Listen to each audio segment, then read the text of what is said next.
Gutter के अंदर एक था शैतान, बिच्छू राजा सबसे महान। छीनता था सबका दाना पानी, सुनते थे सब उसकी कहानी। फिर आया चीकू हिम्मत वाला, एकता का जोश दिल में जगाला। सारे मिलके जोर लगाओ, बिच्छू राजा को दूर भगाओ। अब गैटर हमारा है, ये जीत हमारी है। गैटर हमारा है, ये जीत हमारी है।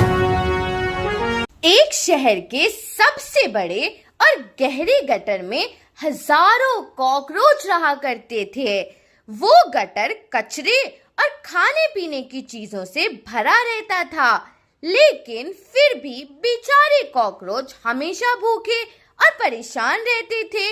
इसकी वजह था वहां का राजा, एक बहुत ही बड़ा, काला और जहरीला बिच्छू, जिसे सब कालू राजा कहते थे। कालू राजा बेहद लालची था। होटल और घरों से गटर में जो भी अच्छा खाना गिरता, वो अकेले ही उसे चट कर जाता था। गटर की सबसे सूखी और अच्छी जमीन पर भी उसी का कब्जा था।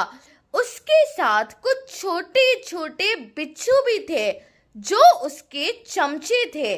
उनका काम था पूरे गटर में घूम घूम कर सीधे सीधे कॉकरोचों को डराना और धमकाना। खबरदार, जो किसी ने राजा के इलाके में कदम भी रखा, जो भी खाना आएगा पहले राजा खाएंगे। बचे कुचे दानों पर तुम्हारा हक होगा। छोटे बिच्छू अपनी पूंछ दिखाकर डराते। बेचारे कॉकरोच डर के मारे गटर के गंदे और सलीन भरे कोनों में दुबके रहते थे। उसी गटर में चिंपू नाम का एक युवा और हिम्मत वाला कॉकरोच रहता था। वो हर दिन अपने भाई बहनों को भूख से तड़पते और बिच्छुओं के अत्याचार सहते देखकर थक चुका था। एक दिन जब कालू राजा अकेले ही पूरा समोसा खा रहा था, चिंकू सीधा उसके सामने जाकर खड़ा हो गया। उसने अपनी मूंछों को ताव दिया और हिम्मत जुटाकर बोला, कालू, ये गटर हम सबका है। यहाँ आने वाले मलबे और खाने पर हम सभी कॉकरोचों का भी उतना ही हक है। तुम अकेले सारा खाना नहीं खा सकते, हमें हमारा हक चाहिए।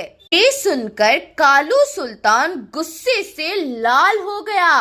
उसने जोर से अपनी पूंछ हिलाई और हंसते हुए बोला, एक मामूली कॉकरोच की इतनी हिम्मत, तू हमसे हमारा राज मांगेगा? कालू राजा ने अपने चमचे बिच्छुओं को इशारा किया। उन्होंने चिंकू को घेर लिया, उसे डंक मार मार कर बुरी तरह घायल कर दिया और गटर के एक गहरे पानी के बहाव में फेंक दिया ताकि वो बह जाए। बिच्छुओं को लगा कि चिंकू मर गया, लेकिन कॉकरोच बहुत सख्त जान होते हैं। चिंकू गंदे पानी से तैरकर बाहर निकल आया। हालांकि वो बहुत कमजोर हो गया था। उसने गटर के सभी कॉकरोचों को एक गुप्त जगह पर इकट्ठा किया। चिंकू ने गरजती हुई आवाज में कहा, भाइयों, अगर आज हम नहीं बदले तो हमारे बच्चे इस अंधकार और भूख में ही मर जाएंगे। वो बिच्छू गिने चुने हैं और हम हजारों। अगर हम अपनी कायरता छोड़कर एक हो जाएं, तो कोई भी राजा हमें गुलाम नहीं बना सकता। चिंकू की बातें सुनकर सभी कॉकरोचों की आंखों में अंगारे दहक उठे।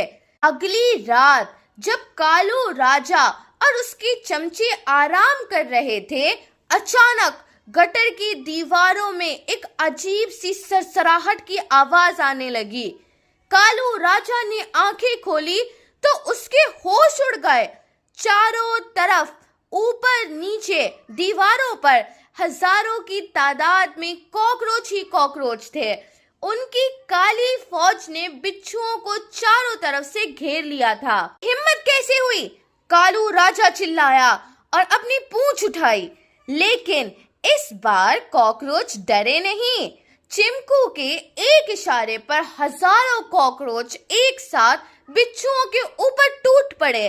कुछ कॉकरोचों ने छोटे बिच्छुओं के डंक को अपने पंख से पकड़ लिया, तो कुछ ने कालू राजा के पैरों को काट काट कर उसे जमीन पर गिरा दिया। कॉकरोचों ने तब तक हमला जारी रखा जब तक कि अत्याचारी बिच्छुओं का काम तमाम नहीं हो गया।